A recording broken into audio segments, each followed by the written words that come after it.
Lycklig svensk fisk. I believe that's how you say happy Swedish fish, which is what I Googled. Because I put work into this, This is, I think that this is important. So I didn't want to just make some shit up. I wanted to go straight to the Swedish source. I guess I should be doing the whole thing like the Swedish chef, maybe? I don't know how to do that. I was just about to try, and then I was like, oh no, that's going to go really badly. I don't know. I'm not an impressions person. But I think a whole day of all things Swedish as filtered by what Americans know of Sweden and Swedish would be perfect, right? I think we would all, we'd all have to wear blonde braids, I think. Do sort of a Heidi thing. Don't tell me if Heidi's not Swedish. Maybe she's Norwegian or Finnish or Danish or something. I don't know, but it's all basically the same. I think once you get to those general countries, it's all, they just swap shit. I mean, it's like a key party up there, You just walk in, you throw your culture in the bowl, you take something out, it's fine. You go home with it. That's how they all work. They would be very mad at me for saying that, but that is definitely how they work. Just keep it on the DL. So what do we got? We got Swedish fish, which, let me pause. The best candy? I'm just asking questions here. I'm just asking questions. Yes, the answer is yes. It is the best candy. I mean, it's up there. There are days where you might have a craving for something else, but you're never going to be unhappy with Swedish fish, and that's what's key. No one will ever be like, oh, Swedish fish? Never, ever. That's just, you can get that with any other candy. You can even overdo it on even peanut butter lovers can just be like, I've had enough. No more Reese's or whatever dumb things peanut butter lovers like. I'm not one, but those people. But Swedish fish, everyone is psyched every single time. There's never every single time. It's just hell yeah, I want some Swedish fish. Break it out, especially the red kind. They broke off. They started doing the multi-flavored ones and the different colors, and that's fine. I mean, it's nice to have the variety, but classic Swedish fish it's perfect. So we got Swedish fish.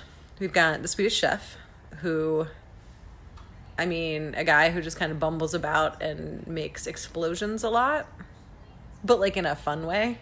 Because when I said that, I realized, oh shit, that sounds like the January 6th people. That's not what I meant. I mean, the good kind. The ones where it's they've got chef after their name. Then it's fine. That's the key difference. So that's good.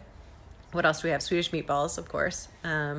Which, it's nice that they found a way to take meat, which, it's got the bones. It's got the whole, you're gnawing meat usually. It's they made it into something that can also be a projectile. I like that. I appreciate that. I think it's nice when things have more than one utility.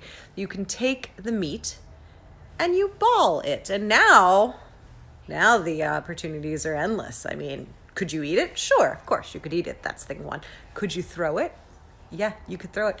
Could you race it across a table against another meatball, maybe of a different ethnicity, and have some sort of cultural war play out? In fact, I actually think, and I have submitted this to the UN, they have not responded, but I actually think that is how we should be solving international crises. Every country should take their most rollable food and then race it against whichever country they are trying to attack or threaten or steal or genocide or whatever, just roll the food, and then that will decide who wins for now. But you keep revisiting it, right? Oh, you won today. Oh, you get to annex us, I guess. We'll see you tomorrow. We're going to develop some more rolling foods. I think this would also help with some interesting innovations in culinary technology as well. I'm not saying reinvent the wheel. I'm saying reinvent the cheese wheel. It's, I think this makes sense. All right, so do we have any other Swedish things? IKEA in general, sure. But that's all of furniture, so I don't really want to give them that. Wood, I don't know. Putting things together on your own? I'm iffy on that one. Let's see. Swedish. Yeah, think about yellow and blue, right? Those are fine colors. They're very bright, very cheerful. For a country that is mostly plunged in darkness, those are some happy colors. I appreciate that. yeah, so the point being, happy Swedish Day. A very happy Swedish Day to you and yours.